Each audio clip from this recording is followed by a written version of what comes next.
Welcome to the Untitled Feck podcast with Feck and Feck and Feckity Feckity Feck Feck Feck. Do you see what he's doing here, listeners? Because we're reviewing Irish films today.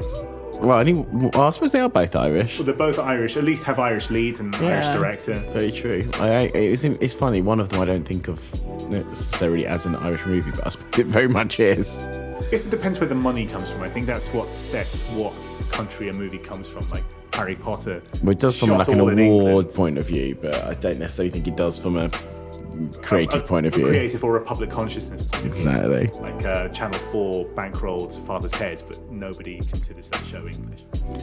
Although, ironically, one of the films that we watched today very much reminded me of Father Ted. But I'll talk about that a little bit later. Anyway, welcome. I once as ever am Johnny, and he once as ever is, what was your name again? Callum. Are you having a stroke?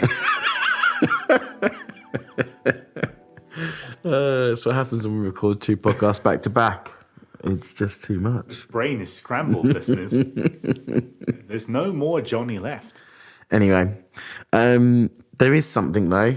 If you want to kind of remind me what is going on in my brain, you can message us on various devices and platforms. And Callum, would you like to fill the listeners in on such things? Absolutely. If you go to Untitled Film Podcast, one word, on either Instagram or Facebook, you'll find us there. Please send us a message, follow us, do all the stuff that you do. We ask questions sometimes. We answer the questions. We're going to reintroduce the questions. In fact, by the point that this episode comes out, there will be questions because we haven't done them for a while, but we will do them again. I've got one brewing in the mind, but I wanted to wait until this week was sort of cleared because we'd already posted a couple of things. Absolutely. Yeah, go do what he said. Go on, go on these things. Go on these things. That brings us nicely as ever to the news. And if you sing, I'll kill you. What, you mean the little jingle? You don't want me to do that? We'll turn your microphone off. Anyway, you can't get away with anything. Someone's got to keep a tight leash on this podcast. So, Callum, what is your first piece of news? First bit of news is that Kiefer Sutherland is set to star in an action thriller called The Winter Kills, and it's one of those scripts that was on the blacklist for ages. For those that don't know, it's the best unproduced screenplays, and they make a list. And that is kind of a good way to get unproduced screenplays into the work somehow. So this film is written by a guy called Ben Carney. The film is produced by Patrick Rizzotti, Paul Johnson, David Guillermo, John Jr., and Wyatt Russell. Wyatt Russell, of course, is the young actor. So, it seems to be something that's... should be quite fun and probably tie him back to his 24 roots because he was an action star for the kind of Bush era for such a long time. Apparently, he's going to portray a disgraced cop pursuing the serial killer who murdered his partner 10 years ago. How cliched, but I love it. I'm here for it. Well, we shall see. Sounds like shit to me. It sounds like every single one of those films where they get slightly over the hill movie or TV star, like Aaron Eckhart. What happened to his career? He was like the indie cool guy. I really like Aaron Eckhart as well. Now that's all never been a fan of Keith Sullivan though. He's not someone who. I'm watching. He's not his father. I'm watching a show called Designated Survivor, which is absolute. I watched the first season and half of that, and then I was like, Carl Penn is not good enough to even keep me sucked into this. No, that's the thing. I'm clinging on to Carl Penn for dear life. He was the reason I watched it, and it just wasn't good enough. Yeah. Flimsy at best. Kiefer Sutherland doing his respectable president voice. My fellow Americans. Very, he does the whispering thing. It's like, stop whispering, man. Just speak up. Anywho, my first piece of news this week is that after many production delays, a very sudden return to Ted Lasso. Yes, I heard about this. It's coming out on the 15th of March. There's been reported, when was the last season? It wasn't last year, was it? It must have been 2021, I reckon. Oh, gosh, it may very well have been. It feels like a bloody long time ago anyway. It was a little while ago. And yeah, season 3 is now slated to come out. Had some major production delays. Apparently there was issues with scripts. There are plenty of rumours this could be the last season. But I don't think it's 100% confirmed it's going to be the last season yet. But originally they were talking about 4 seasons to wrap the storyline up. But I think with the production delays and things they had in this one, there are a lot of people that I think want to go and have film careers and things now. But they haven't made it official that it's going to be the last one. But when this podcast comes out, it'll be about 10 days from release. So that is exciting. You've watched Ted Lasso, haven't you? Yes, I have. And do you like it? I really liked the first season. Season 2 started to get a bit too syrupy, where every episode ended with someone hugging, crying, and learning and laughing while Coldplay's Fix You played. But there were some really good episodes, kind of spiky episodes in between those, which kept me on board. I just think that maybe they should rebalance it slightly for season 3. Add a touch more cynicism in, because that's what makes the syrupy stuff so enchanting when it does happen. If everybody's syrupy all the time, it kind of loses its point a bit. I would argue that, especially with like Nate's character and things, there was some spikiness. There certainly was. I just think that the seesaw started to untip one way. Well, I think it's because the main 2 antagonists would become friends, Exactly. which then means they were trying to find their sound places. It almost feels like they had a 1-season arc and then thought, fucking hell, this thing is popular, we're going to make a second season.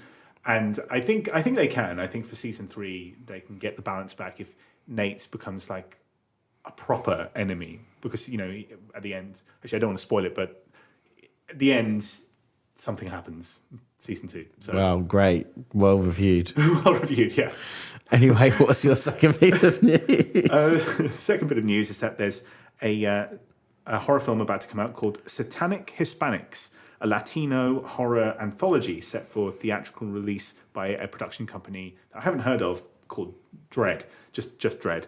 And the idea is that each director of each anthology section is from a different part of Latin America. So you have Alejandro Bruges, who made Juan of the Dead, Gigi Saul Guerrero, Bingo Hell, Mike Mendez, Big Ass Spider, and Damian Rugner, who did Terrified. I can't say I've heard of those films, but it's always a good way to get representation out. And with that pun, Satanic Hispanics, it looks like they're going to be playing on the Satanic Panic thing of the 1980s and 70s. So I think making a Latino point of view of that sounds like a really fun idea to me, especially if it's an anthology. If one little mini-sode isn't good, there's always the next one coming along, which was the thing about Guillermo del Toro's recent anthology horror series. Like for every rubbish episode, there was a good one just around the corner. Interesting. Yeah. What's your next bit of news? So Bryan Cranston has said that he would do a Malcolm in the Middle movie if it was a great idea. Apparently there has been rumours flying around that there is talk of Malcolm in the Middle getting a film treatment. Oh, wow. I think, how long ago did Malcolm finish? Maybe 20 years? So the first season was 2001. I want to say it was 8 seasons. So I think it ended in about 2006 or 7. So it's a good 15, 16 years ago. Yeah. Where obviously Frankie Muniz has had health issues and Yes. things since. And also a motor racing career. I think he's getting back into motor racing again, interestingly enough. Yeah, interesting. I don't know how they will make it work because... Well, they won't get Dewey back unless they recast him because Eric Per Sullivan wants nothing to do with film and television anymore. I don't think he necessarily had a bad experience. I just think he realised by the time he was, 15... he'd made millions of dollars, and he thought, why do any more of this? Yeah. And sometimes do you think that when, you've had a hit TV show, why do people so desperately try and have another one? Yeah, if you've got $20 million in the bank. Yeah. Well, yeah. I think he went off the university. I think Bryan Cranston actually said he asked me for a recommendation for a reference. So it's not like he's on bad terms. He just wants nothing to do with anything to do with the camera anymore. He's very private. I almost feel like what they'd have to do is do what they do on I suppose anything like that 90s show or any Fuller House or whatever the new Fuller House, isn't it? House. Where it's like the kids come back as parents and the parents then become grandparents and then they have their own kids and you'd have to almost do it like that. And maybe, I don't know, maybe they could get Dewey to do a cameo from a space station or something because obviously he was quite smart as well, wasn't he, along with Malcolm. But yeah, I don't know quite how it would work, but I'd like to see if it's done well. Yeah. I was a big fan of that show. Huge fan, actually. I think it really broke a lot of molds at the time. Obviously, it was one of the first really big kind of single camera shows. Hugely influential, and I don't think people give it the credit that it deserves. No, and it's still like one of the odd, if that came out on a streaming service now, you'd like for it to be a network TV show and a big success on network TV show. It's weird. It's shot pretty weirdly. It's structured very weirdly. The characters are all very weird. I mean, at times it almost like falls into feeling like a Terry Gilliam movie or something. Like some of the stuff, like the mum shouting at them with like fisheye lenses in her face and stuff. Like it's really. I think it's really. I mean, I've never met anyone who doesn't like it, but I think it's really underrated. I think, and it's just really funny as well. I think people and the level of acting talent. The acting's great. I think people dismiss it because they think of it. As if it's a children's show, because most people we know watched it when we were 10, 11, 12. And we don't think about it as a great sitcom, because when we watched it, we weren't thinking about things in those terms. And I think that's why, and because it stars children, I think people dismiss it for that reason. They don't think of it as a proper sitcom, in the way that they also dismiss animation or dismiss, maybe not even consciously knowing that they're doing it. They dismiss it for that reason. Yeah, maybe, but I think it did win a ton of Emmys and stuff, though. Oh, yeah, I think it was massively and Golden Globes and all this stuff, and it was a big ratings hit as well. Oh, massive. I just don't think. I think as well, like in the UK, it used to be on like 6 in after or before The Simpsons or after The Simpsons, so everyone used to watch it, and it maybe didn't quite get the In a way, it's sort of the torchbearer of The Simpsons, because it's just as The Simpsons was turning bad, and it sort of did the same thing of a family sitcom. So it's the true successor to The Simpsons. I'd be interested to hear from our American fans how it's kind of seen and perceived in the States, and how it's held up there. Yes. Well, let us know what its reputation is and how much you enjoyed it. And how can they do that again, Callum? They can do it if they go to Untitled Film Podcast, one word, on Instagram and Facebook. It's all there. It's good stuff. I promise you. You'll like it. You really like it. Come and join us. Join us. Join us in the pool. Join us. Don't mind that it's suspiciously warm in that one corner. Join us. Anyway, on to the reviews of the films. After a couple of weeks of departure from movies, we are back with movie pictures. And as it has just been the Oscars, yes, the Oscars have just happened, and we all know all those big winners, don't we, Callum? Absolutely. No, we don't. And that film that won the Best Picture was definitely deserving / awful and the totally wrong decision. Who knew it would have gone to insert movie here? Absolutely. And who knew? I mean, Tom Cruise was so happy when Top Gun Maverick swept every award. Except for Best Adapted Screenplay. Of course, that went to Glass Onion, A Knives Out story. Yes, Best Adapted Screenplay, that. Absolutely. Anywho. Enough of this mindless banter. So, Callum, can you fill us in on our first movie of the week? Absolutely. So the first film of the week is The Banshees of Inisherin. It's the latest film by Martin McDonagh. And it's set on a small island just off the coast of Ireland during the Irish Civil War. There are these two friends, or at least they thought they were friends, Porrick and Colm. And one day Porrick goes down to Colm's house, which is by the beach, and he's just sitting there. And he knocks on the door, he says, "Should we go to the pub?" And nothing happens. He goes to the pub, and he doesn't join him. He doesn't know what's going on. And eventually it's revealed that Colm is just tired of hanging around with Porrick. So Colm is the older man. He's played by Brendan Gleeson. Porrick is the younger man, played by Colin Farrell. And he just says, "I just don't like you anymore." And this sets off a existential crisis for both men, who are both going through something incredibly profound, but don't have the language or, frankly, the intelligence to kind of really snuff out what exactly is going on with them.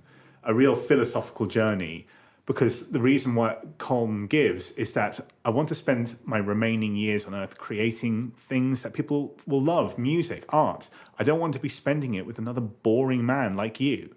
And that's what sets off this journey of existential dread and philosophical conundrums on this little island. And Johnny, what did you think of the Banshees of Inisherin? Yeah, it's all right. That's your thing, isn't it? I haven't done it for a while. Yeah, I really liked it. I didn't love it. It's obviously had real high praise, like really, possibly it won the Oscar. You guys will know.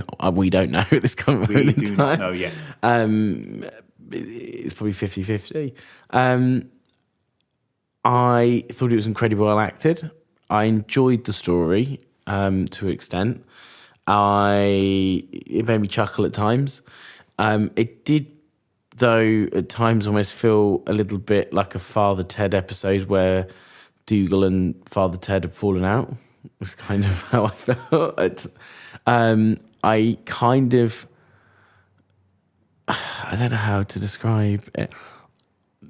Obviously, I think it's going to get comparisons to 2 Billboards. Yeah. Was it 3 Billboards? 3 billboards outside Ebbing, Missouri. Yeah. And I feel like 3 Billboards had a lot more of a point to it, and I think 3 Billboards. I don't necessarily think the acting was any better. I don't necessarily think, I don't know how to describe. There was just something with it. It didn't light me on fire. It didn't perfectly work for me in the way that I thought it would. And 3 Billboards really did. 3 Billboards, I felt moved by the end of it and, really invested in it. And I kind of didn't as much with this. Having said that, everyone should watch it. It probably, I think, is 10-15 minutes too long. Shocker, I know, for me to say that. But I think it is well acted. It's really well put together. It's an interesting story. It's an interesting concept. I love that kind of period of Ireland and just, and it is very beautiful as well. But it's missing a spark for me. Missing an element. Yeah. What about you? Well, I have to say, I think we've spoiled it already. We talked about it on our end of year review that this was my favourite film of last year. But in the same way that you had trouble describing exactly what it was that didn't work for you, I think there might be a common theme with this review is a lot of us going, because not a lot happens, does it really? Not a lot happens, but it just depends on whether the not a lot that's happening grabs you or it doesn't. And I think I was quite taken with this more philosophical approach to filmmaking because he's dabbled in that before. He's a playwright, so his thinking is very much like that. It's one part broad humor, one part philosophy lesson. And I think what the film is about when stoicism becomes toxic. It's the same situation that leads to the stiff upper lip, which might be useful on a battlefield for English generals. When you come home and you still have a stiff upper lip, it's a mask for the trauma that people are suffering rather than a way of dealing with it. And I think that's with the character of Colin, who turns his dislike for Porrick into something not just dangerous, but also it ends up being self-harming.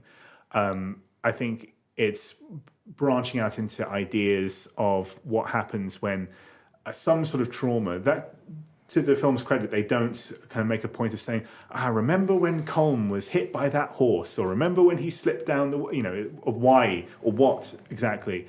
There's something that's gone on in Colin's life, or something that's happened that's kind of made him had this trigger moment.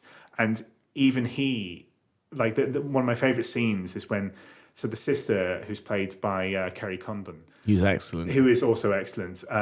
She confronts Colin and she says, why aren't you talking anymore? And he just says, I don't want to spend any more of my life around boring men. And she just goes, but you're all boring men, all of you, every one of you.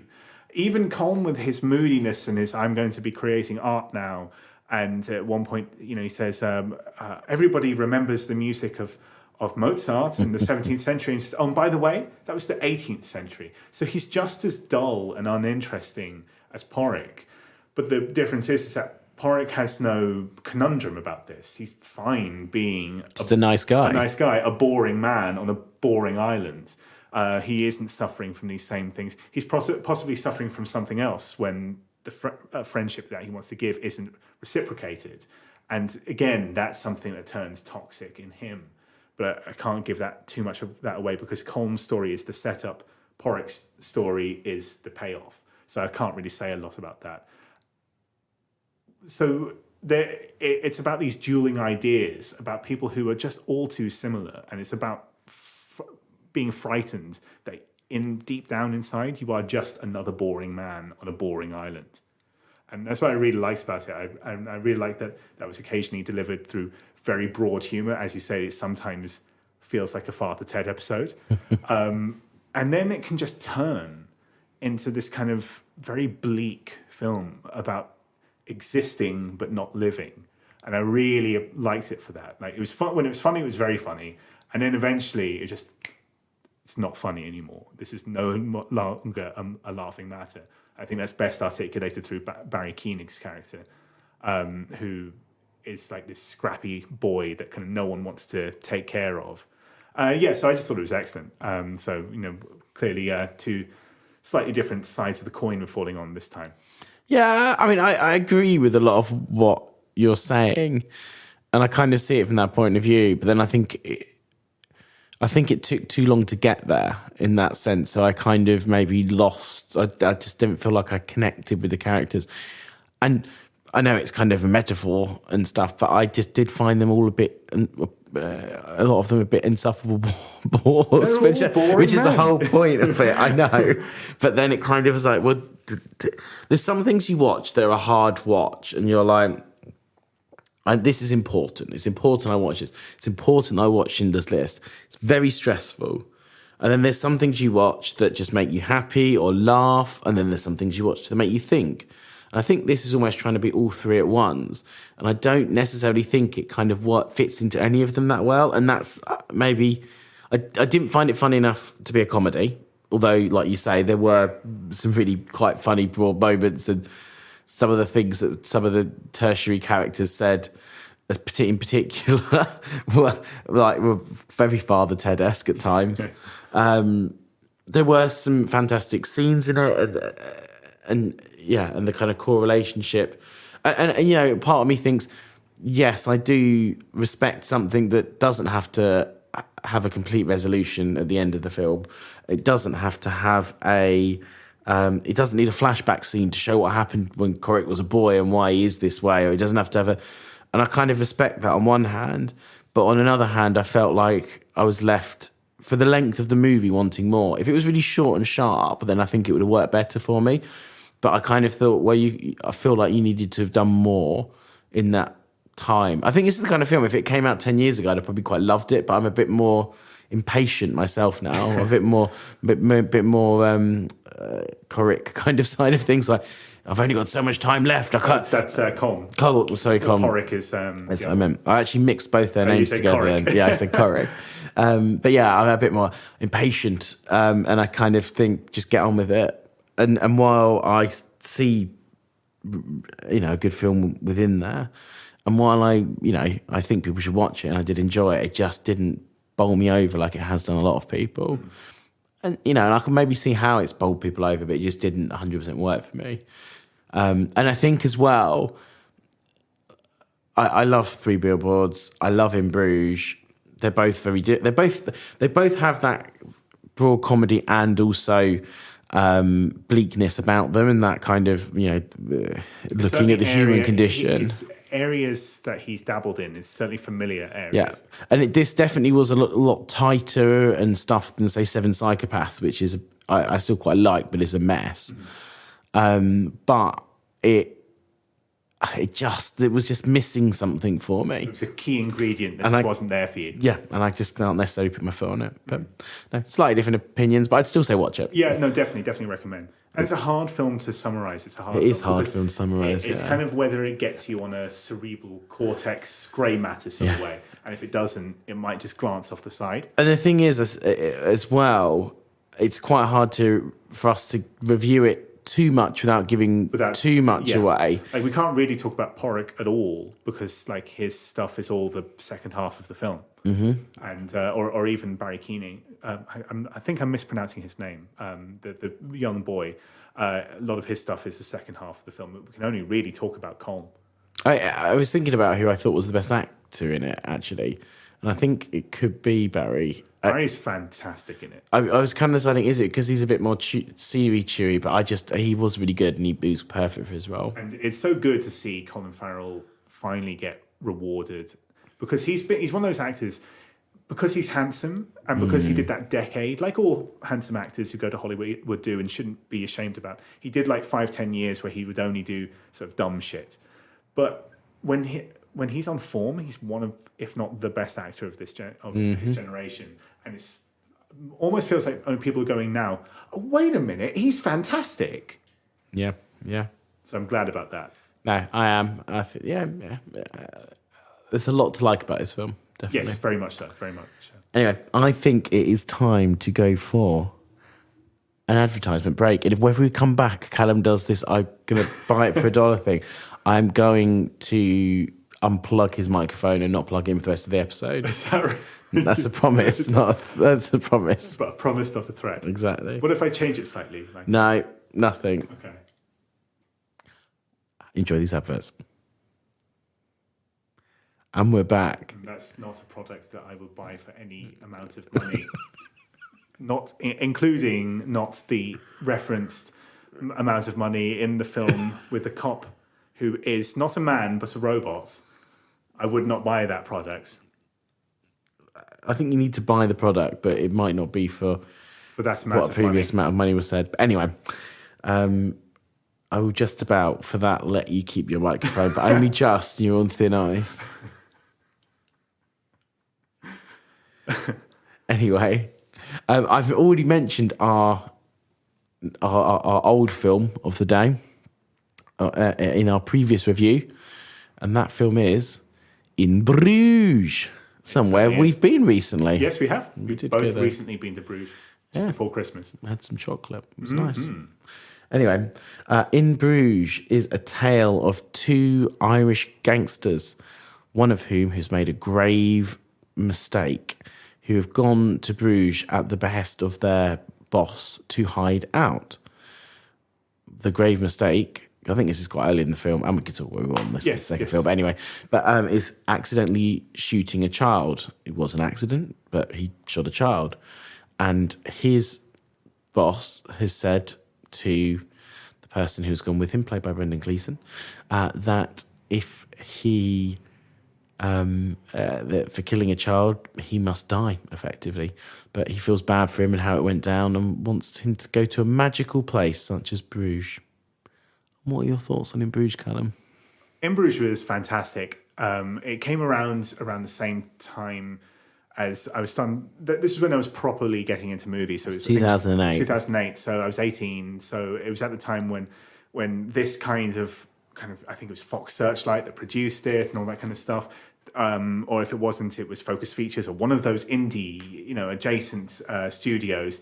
And it was just like this stuff hit me just in the right way at the time it came out. But the problem with a lot of those films, like say Garden State or one of the films that we were going to review this with, was I suggested the film Once, the Irish musical.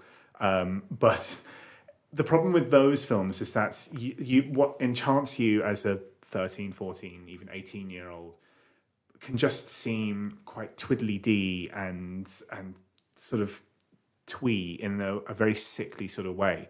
I think the great thing about this is that it keeps its rough edges on. So, as you say, it's about two gangsters, and it tends to avoid the kinds of because around this time, Guy Ritchie was still making his mockney, cockney gangster films with stylized dialogue. Oops, sorry, that was me this time. I knocked the microphone. Sorry, Rob. You're getting much worse than me at this. I'm getting more animated as I review. I think that's why. it avoids that sort of annoying dialogue because this is Martin McDonagh's, I think it's his first film. It's his first feature length. He did a short film. He did a short film before this, which was. But he'd done about 6-7 plays though. Yes, exactly. He'd done a lot of theatre, so his dialogue feels very theatrical, but it never strays into the territory of filmed play, where it's very hard to adapt a play to the screen. It can often just look like a play on screen. So you get very chewy, very funny dialogue, which then, much like the Banshees of Inisherin, slips into bleaker territories as they discuss the kind of life and death, and Bruges becomes a metaphor, a fairly clumsy metaphor, but they get away with it for the afterlife, for a purgatory. Like Bruges is the kind of place where it's not heaven, nor is it hell. It's just like you're in a miserable sort of waiting room. So Martin McDonagh has a special way of getting away with quite a lot. Like he can do very broad comedy, like two manky hookers and a racist dwarf. You know, lines like that, which, you know, in the hands of any other actors and any other writers, you would kind of cringe behind your fingers. But he gets away with it because it's it's interlaced between the drama, the comedy, the action. It all just kind of works. And watching it again, like I've seen it some bajillion times. Every time I watch it, I sort of think to myself, this shouldn't work. This should just be Guy Ritchie with thespians doing their best Cockney accents, or, you know, not in the case of Colin and Brendan, but certainly in the case of Ray Fiennes, the boss. And, you know, occasionally slipping into a dramatic bit, as Guy Ritchie sometimes does, but then back to comedy Cockneys. And it gets very irksome very quickly. And it just avoids it. It's one of those cases where it's hard to pinpoint exactly what he's doing different. But he manages to interlace all these things where the comedy is never overbearing, the drama pairs with it quite nicely, the action never feels like, oh, got to stick a gunfight in here. And yeah, it just works. It's just a really great movie from that sort of time. Johnny, what were your thoughts as someone else who's seen it a bajillion times? I have indeed seen it a bajillion times. I love it. I fight internally whether it's my favourite of his movies, partially because it's got a very special place in my heart. Again, same kind of period time. I was trying to remember if I saw it in the cinema or if I missed it in the cinema and then got it as soon as it came on DVD and was like, I wish I'd seen this in the cinema. And I can't remember which way around it was. But anyway, I think it is, like you say, it really works that tightrope very well between being broadly comic but also being, you know, some considerably deeper and a drama. And a lot of things like to call themselves dark comedies, like The Joker or whatever else. And they don't. They're either one or the other with a bit of something peppered on it. But this really, intrinsically into its core, is a dark comedy. It is funny, like seriously funny at times, but it is, you know, really hinged around deep drama and despair. And, you know, deep drama and despair is and it's one of those things that there's not much of a line between drama between tragedy and comedy, really. But yeah, it really walks that tightrope so well. Like you say, there's some really chewy, fun dialogue. Ralph Fiennes really gets to go at a few things that make me laugh. Yeah. You're an inanimate fucking object. That is one of I use that on a daily basis to people. And it really sticks in my mind as just one of those films. It's incredible, acted by everyone. And also it's for what is a very low budget movie, really beautifully shot, which is very helped. They're in Bruges, and Bruges is a very beautiful place, but it looks really fucking good.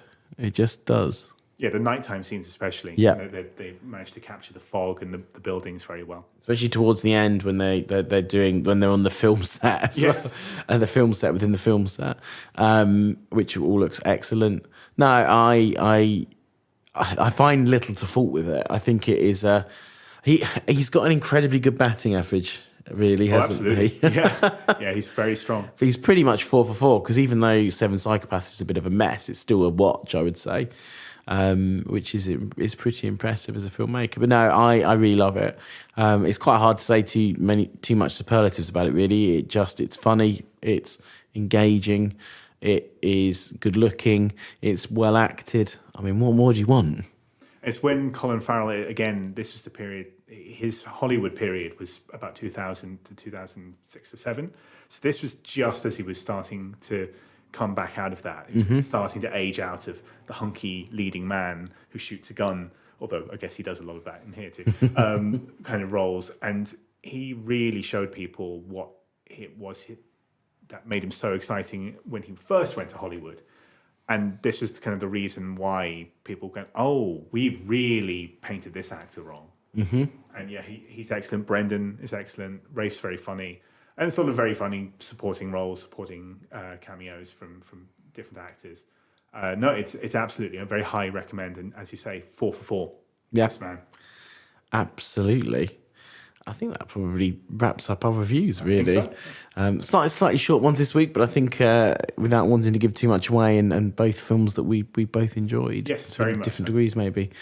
Let's start off, Callum, for The Banshees. What are you going to give it out of 10 and why? I think I'm going to give it, so I'm between two scores. I'm between 8 and 9, but I think it's on the slightly higher front. It just impressed me in the way that it battled these themes of what was that? That don't impress me much. My God. And he pulls my microphone. I ask you, is it a democracy? No, it is not. But no, it did impress me very much. Ironclad dictatorship. The way that he battled these themes, these humours, the philosophical points. So I think a 9 is what I'm going to give it. And it was my favourite film of last year. That and Everything Everywhere All at Once are my sort of... They fight for the top spot, but usually Banshees just about edges it. Yeah, fair enough. I liked it slightly less than you. I think it could have done what it did in an hour and 50 minutes, in an hour and 30. I maybe don't... Buy's the wrong word. I just didn't get sucked in quite to the same level on a caring about the characters. There's a couple of... One in particular key thing that happens that kind of should have made me feel more emotions than it did. Having said that, it's very well acted, it's very well made, it is smart, and to be fair, I might watch it a second time and find something else in it, which sometimes happens with this type of film, I think. But I still think it was really good, and I still think it's a good watch. And I think I'm maybe just being slightly harshly critical of it because it was built up so highly to me. So I still think I'm going to give it an 8. I still think it's my criticism may have sound hard. No, I understand that because hype is a hard thing to come over. Yeah, and I think that's it. I think maybe that's what I'm trying to do is deflate the hype a little bit. Doesn't mean I still didn't really like it. I just maybe didn't think it was as good as I thought it was going to be just from what everyone else has said to me. You being one of those people that have overhyped it. I certainly did. And In Bruges, what are your thoughts? Well, In Bruges was one of the key texts for teenage me, 18-year-old me. I think everything about it works. It's funny, it's exciting. The bits that do hit you on an emotional level really do. I think probably a 9 as well. I think Banshees is his strongest film since In Bruges. I wasn't quite so won over by Three Billboards. There were some bits in that in the same way that Banshees didn't quite hook you in that same way. I give a similar rating to Three Billboards, and so I wasn't quite bought on the hype of that. So I think Banshees and In Bruges are sort of the two pillars here. So his first and his latest. And so I think they stand about as high as each other. So about 9 out of 10 for both. Interesting. That's interesting actually, because I would put In Bruges and Three Billboards as mine that are kind of battle with each other for his best in my mind. But I think it's when you've got two people who've got reasonably good taste in movies, not to toot our own horns too much, and and you can reasonably argue that I think anyone who says that Seven Psychopaths is the best is wrong. Yeah. But I think there are arguments for all three of these movies to be his best movie. And I think that says a lot about, the quality of him, but also the quality of all these three movies as well. I also think I will give In Bruges a 9. I was contemplating a 10. But I think maybe it's not perfect. Maybe, it doesn't like rough. blow me away to the edges of the universe. Yeah, and you can tell it's a bit low budget at times and things. Not really its fault, but it still takes away from it slightly, I think. But it's pretty damn close to a 10 in my head, though. It just works on every level. If you haven't seen it, what are you doing? Turn this podcast off now with 7 seconds left to run and go and watch it. It's on Disney Plus, I want to say. Yes, it is. It's on some form of online media anyway. So no, go and watch In Bruges if you haven't seen it. Go and watch Banshees if you haven't seen it. So we are averaging out a 9 for In Bruges and an 8.5 for Banshees. I mean, that is pretty highly rated from both of them. Batting average, that man. Absolutely. Anyway, that takes us to the end of the episode. It certainly does. Thanks once again for listening. Hopefully we will be back next week, but we will hopefully actually know what's happened at the Oscars by next week, and we will maybe have a little chat about that too. Maybe have a little chat about the winners and everything that went on. Absolutely. And I'd buy that for $1. It's at the end. It's at the end. All right, I've unplugged his microphone. I'm going to go on for a few more minutes. Let's just hope that no one gets punched at this year's Oscars. Let's hope that... It's only going on, so he can end it on his terms. Let's, and I hope you enjoyed our Oscar predictions from last week's episode, and I hope we were right. Anyway, I'm going to say goodbye from me. And goodbye from me. Bye.